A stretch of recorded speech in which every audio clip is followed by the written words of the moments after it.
Ang kwentong ito ay hango sa totoong buhay. Karanasan ito ng kapatid ng pinsan ko na itago na lang natin sa pangalang Eric. Taong 1990, Calapan, Oriental Mindoro.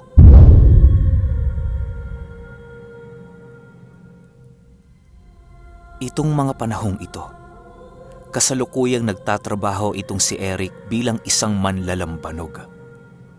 Yun ang nakagisnan niyang trabaho na maaga pang ipinamana sa kanya ng kanyang ama. Ang ama kasi noon ni Eric ay nalumpo sa pagsisisid ng mga isda. Nasa malalim na bahagi kasi itong ama ni Eric na sumisid, tapos biglaan ang naging pag-ahon nito dahil sa kakapusan nito ng hangin. Ilang araw lang ang lumipas, tuluyan ng nalumpo ang katawan ng ama ni Eric dahil sa aksidenteng yon. Hindi na din ito nakatulong sa kanilang manlambanog dahil sa pagkalumpo ng katawan nito. Magmula noong nalumpo ang ama ni Eric, ay siya na ang pumalit dito sa panlalambanog. Kahit mataas ang mga puno ng nyog na inaakyat ni Eric, ay nagiging matatag ang loob nito upang kahit papaano'y makatulong sa naghihirap niyang mga magulang. Hindi naman tinanggihan si Eric ng may-ari ng lambanugan sa kadahilanang naging maayos din ang serbisyo dito ng kanyang ama. Konting description lang upang malaman nyo ang ginagawa nila Eric. Ang pagkuha nila ng lambanog ay sa pamamagitan ng mga bagong usbong na bulaklak ng nyog na siyang pinagkukunan nila ng tuba. Pale, merong mga nagdudugtungang kawayan ang bawat nyog upang mas madaling marating ng mga manlalambanog ang bawat punong may tuba. Sa pagkuha nila ng tuba, ay niluluto pa nila ito upang maging isa itong lambanog. Isang araw, maaga pang tumungo si Eric at ng kanyang mga kasamahan sa lambanugan. Meron kasi silang sinalok na galon sa puno ng nyog na siyang mag-iipo ng tuba. Maaga pang tumungo doon sila Eric upang mas maaga silang matapos. Bandang tanghali lang kasi ang kota nila Eric para sa trabaho nila sa araw na yon. Naging maayos naman ang pagkuha nila Eric ng tuba. Maaga pa nila itong niluto upang maisabay nila ang lambanog sa pagbenta ng kanilang amo. 3 oras lamang ang lumipas at nag-uumpisa na ngang magsala sila Eric ng lambanog. "Rick, ikaw na muna magbantay sa pagsala ah. Tutungo muna kami kay Mang Moring upang magbali ng pera." Wika ng kasama ni Eric. Tumangulang naman noon si Eric upang sumang-ayon sa nais ng kanyang kasama. Nang nagsasalok na siya ng lambanog, ay bigla itong napatigil nang merong lumabas na isang puting maliit na bato na nanggagaling sa gripo ng lambanog. Labis ang pagtataka noon ni Eric, gawa ng napakalinis ng nilulutuan nila ng tuba, ni hindi kayang umakyat ng isang maliit na bato sa gripong pinagsasalaan nila ng lambanog. Isipin ninyo, tanging ang nalutong tuba lamang na nagiging usok ang merong kakayahang umakyat sa pinagsasalaan nilang gripo. Halos hindi makapaniwala noon si Eric sa kadahilanang sa buong buhay niyang paglalambanog ay hindi pa siya nakaranas ng ganong pangyayari. Habang tinitingnan ni Eric ang bato, pansin niyang patuloy ang pagbula ng lambanog na pinagmumula nito. Di man alam ni Eric kung ano ang batong yon, ay ramdam niya ang pagtawag nito sa kanya. Animoy merong kakaibang presensyang nanghahalina sa kanya na kunin ang bato sa ilalim ng lambanog. Habang nagdadalawang isip noon si Eric, ay bigla niyang narinig ang kanyang mga kasama na pabalik na sa kanyang kinaroroonan. Dala na din ng kuryosidad, wala nang pagdadalawang isip na kinuha ito ni Eric. Hindi nito alintana ang mga duming maihahalo niya sa lambanog, basta ang nais niya ay makuha ang batong kanyang nakita. Oh, Eric, tapos na ba? Tanong ng kasama niya. Oo, tapos na. Pasanin nyo na lang. Sagot ni Eric. Nang marinig ng kasamahan ni Eric na tapos na ang pagluluto nila ng lambanog, ay agad na nila itong isinalin sa kanilang sisidlan. Si Eric noon ay nanonood na lamang gawa ng tapos na ang kanyang trabaho noong mga oras na yon. Ang hindi noon maipaliwanag ni Eric ay ang bigla ang paggaan ng kanyang katawan na tila ba napakasigla niya nung araw na yon. Oh, Eric, mauna na kami ha. Kami nang bahalang maghatid ng mga lambanog kay Mang Moring. Wika ng isa niyang kasama. O sige ha, una na ako. Pakisabi na lang kay Mang Moring na baka sa susunod pang araw ako makakabali. Sagot ni Eric. Nang makapagpaalam na siya, agad naman siyang naglakad pabalik sa kanilang tahanan. Habang naglalakad si Eric, ay hinahawak-hawakan niya ang batong kanyang nakita. Sa paghawak niya dito, ay ramdam niya ang pag-iinit ng bato at ang pagdaloy ng mabagal na kuryente sa kanyang mga kamay. Dahil sa pakiramdam na yon, ay labis itong ikinatuwa ni Eric. Pinaglalaro-laruan niya ang bato hanggang sa marating niya ang kanilang tahanan. Ilang minuto lang ang lumipas, biglang natigilan si Eric sa kanyang ginagawa nang masipat niya ang isang babaeng nakatayo sa dahon ng damo, hindi kalayuan sa kanyang kinaroroonan. Kumakaway ito sa kanya na para bang pinapalapit siya nito. Dahil sa matatakuting tao itong si Eric, bigla siyang kumaripas ng takbo nang masilayan niya ito. Nang marating na niya ang kanilang tahanan, agad naman siyang nagpalit ng kanyang kasuotan. Kinagabihan, habang nagpapahinga si Eric ay bigla siyang dinalaw ng isang panaginip. Ayon kay Eric, na muli niyang napanaginipan ang babaeng kanyang nakitang nakapatong sa damuhan. Lumapit ito sa kanya nang nakapikit at idinampi nito ang kanyang labi sa noo ni Eric. Pagtingin ni Eric sa mga mata ng dalaga, ay doon siya tuluyang nagising nang makita niyang para itong bituin na nagniningning. Nang magising na si Eric, ay hindi na niya nagawa pang matulog hanggang sa pagsapit ng umaga. Kinaumagahan, balik trabaho ulit itong si Eric. Dala-dala niya pa rin ang batong kanyang nakita dahil sa parang kulang siya kapag hindi niya dala ang batong nakita niya sa lambanog. Pagdating niya sa nyugan, dali-dali naman siyang umakyat ng puno upang simula ng kanyang pagsasalok ng tuba. Yun lang ang gagawin niya noong araw, tapos maghihintay na lamang siya sa susunod na hapon ng susunod na araw. Bale, isang araw mahigit ang paghihintay ni Eric sa kanyang sinalok upang mapuno ito ng tuba. Habang umaakyat si Eric sa mga nyog, ay gulat na gulat siya nang mapansin niyang parang dumikit yata ang kanyang mga kamay at paa sa bawat puno ng nyog. Maging sa kanyang kawayang nilalakaran ay halos hindi niya batid ang panganib ng pagkahulog. Maniwala kayo o hindi, kapag naglalakad noon si Eric sa kawayan, ay hindi na ito humahawak upang maibalanse ang kanyang paglakad. Kasywal na kasywal ang paglakad ni Eric sa itaas ng nyog, na para bang lumulutang na ito kung sisipatin. Lahat ng katrabaho noon ni Eric ay napapanganga sa kanya habang tinitingnan siya ng mga ito. Maging si Mang Moring ay hindi maiwasang mapahanga kay Eric dahil sa ipinakita niyang kakaiba. Eric, sabog ka ba? Paano mo nagagawa ang ganon? Kami ngang ilang dekada ng manlalambanog ay hindi nagagawa ang paglakad sa kawayan ng hindi nakahawak. Bakit sa'yo parang napakadali lang gawin? Sabog ka ba? Gulat na tanong ng isa sa mga kumpare ng kanyang ama.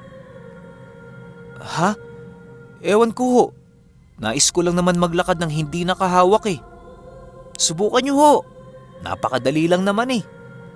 Sagot naman ni Eric. Nako, pasaway kang bata ka, oo. Pati ba naman kami tinuturuan mong mamatay? Ay, bahala ka nga dyan. Sagot naman ito kay Eric.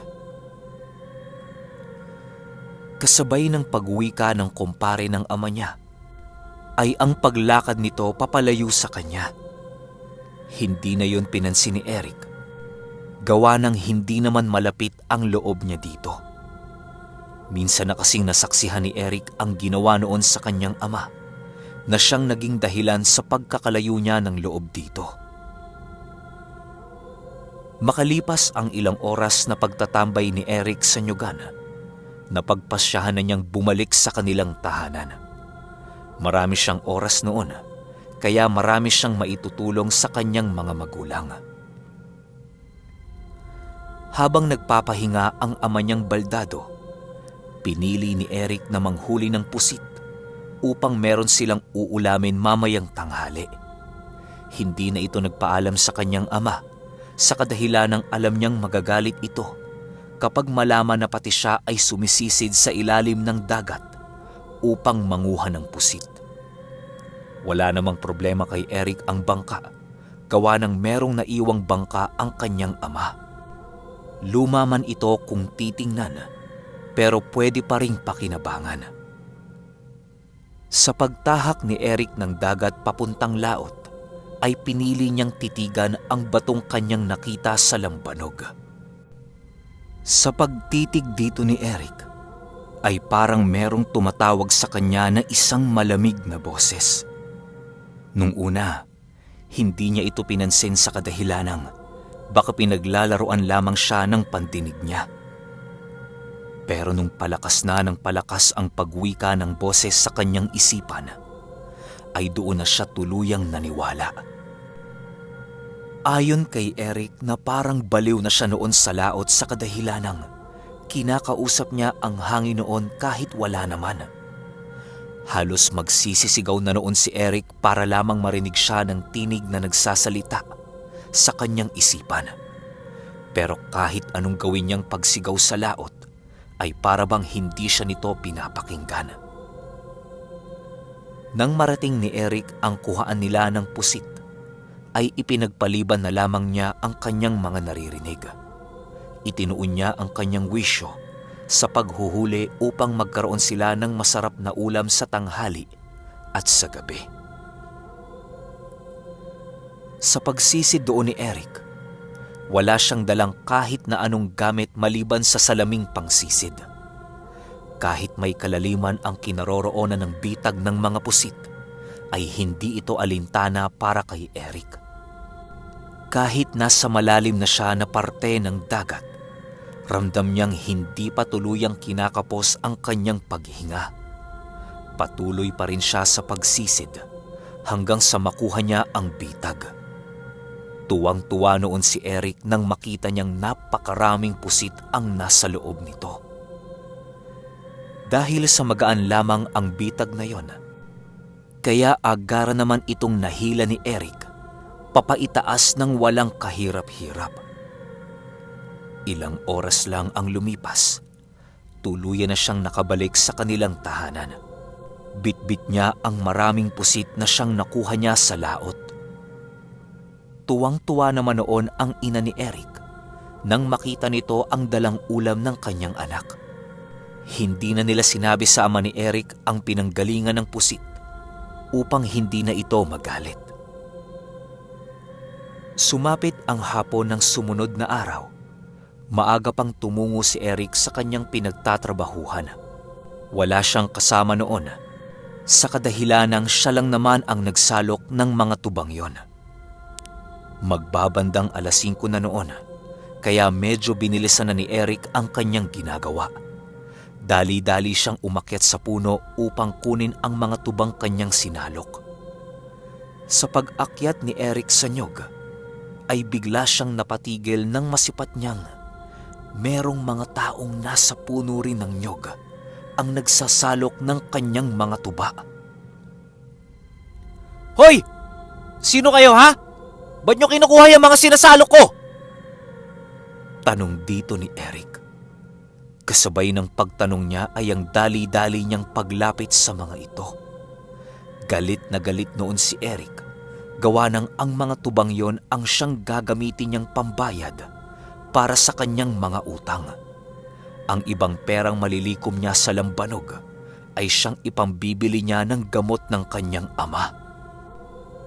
Nang medyo may kalapitan na si Eric sa kinaroroonan ng lalaki, bigla siyang napatigil sa paglakad sa kawayan nang masipat niya itong tumalon sa nyog.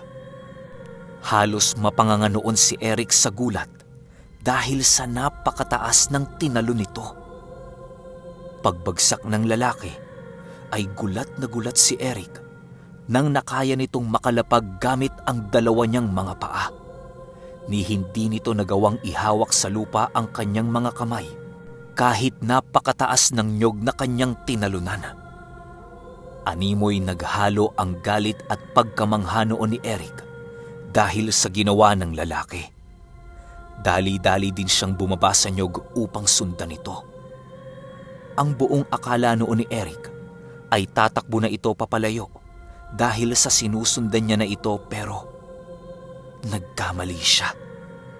Dahil nang makita ng lalaki na meron pang nakasalok na tuba sa ibang nyog, ay muli itong umakyat upang kunin ang iba pa niyang nasalok. Patuloy lamang sa pagkuha ng tuba ang lalaking yon na para bang nais nitong nakawin ang lahat ng tubang isinalok ni Eric.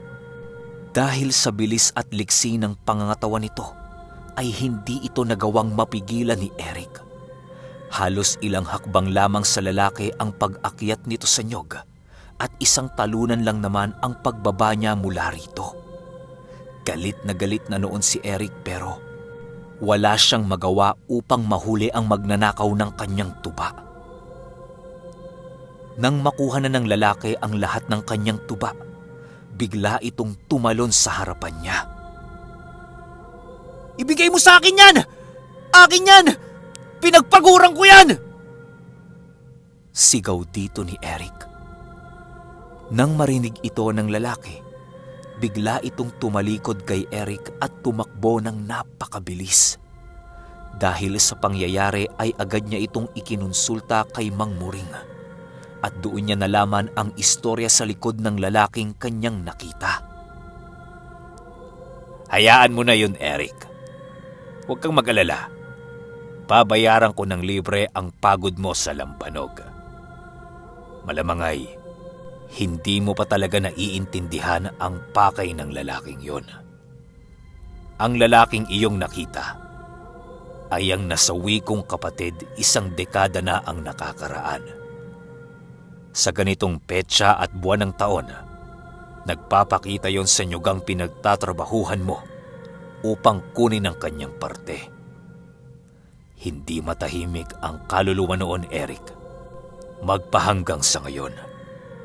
Ilang alay na din ang ibinigay namin dito, pero sadyang makapit ang kaluluwa ng kapatid ko sa mga nyugang naging sanhi ng kanyang kamatayan. Lahat ng trabahador ko dito ay nasabihan ko ng kwento maliban sa iyo. Naway sa susunod na taon ay hindi mo na tangkaing habulin o dakpin ang kapatid kong patuloy na nagpaparamdam sa nyugan. Wika ni Mang Muring. Matapos nilang makapag-usap, agad din namang nagpaalam si Eric sa kanyang amo. Sa paglalakad niya papauwi, narinig na naman niya ang tinig ng isang babae. Eric, Ingatan mo ang batong ibinigay ko sa'yo. Yan ang mag-aangat sa'yo sa paglipas ng panahon. Ilapat mo din ang batong yan sa katawan ng iyong baldadong ama upang matulungan siya nitong gumaling. Sadyang napakabait mong bata, Eric, dahil hindi mo sinusukuan ang iyong mga magulang. Nararapat lamang na ika'y gantimpalaan ng kalikasan. Huwag mo sanang pahintulutang maligaw ng ibang tao ang iyong landas. Wika ng babae. Sino ka? Ba't ka nagpaparamdam sa akin? Sino ka? Sigaw ni Eric. Habang naglalakad noon si Eric ay patuloy siyang sumisigaw na parang baliw. Nang mawala ang tinig sa kanyang isipan, ay doon pa lamang tumigil si Eric sa kanyang pagsisigaw. Pagdating niya sa kanilang tahanan, ay agad naman siyang nagpahinga gawa ng medyo may kalaliman na ang gabi noong mga oras na yon. Pagsapit ng umaga, ay sinunod ni Eric ang sinasabi sa kanya ng babae dahil sa pagbabakasakaling gumaling ang kanyang ama. Una niyang ginawa sa kanyang ama ay minasahe niya muna ito bago niya nilapatan ng batong kanyang nakita. Maniwala kayo o hindi, makalipas lamang ang 2 linggo ay bigla nang nakalakad ang kanyang ama. Halos hindi mabayaran ang saya noon nila Eric nang makita nila ang paglalakad ng kanilang ama. Ang ina ni Eric noon ay panayang iyak habang tinitingnan ng kanyang asawa. Sa paglipas ng araw, patuloy na ang pagpasok ng swerte sa pamilya nila Eric. Ang batong nakita niya sa lambanugan ay nilagay niya sa kanilang altar upang madasala ng kanyang mga kapatid sa pagsapit ng 3:00 ng hapon. Nakagawian na kasi nilang pamilya ang magrosaryo tuwing sasapit ang 3:00. Magpahanggang sa ngayong kasalukuyang panahon ay nasa altar pa rin nila Eric yung nakuha niyang mutya ng tuba.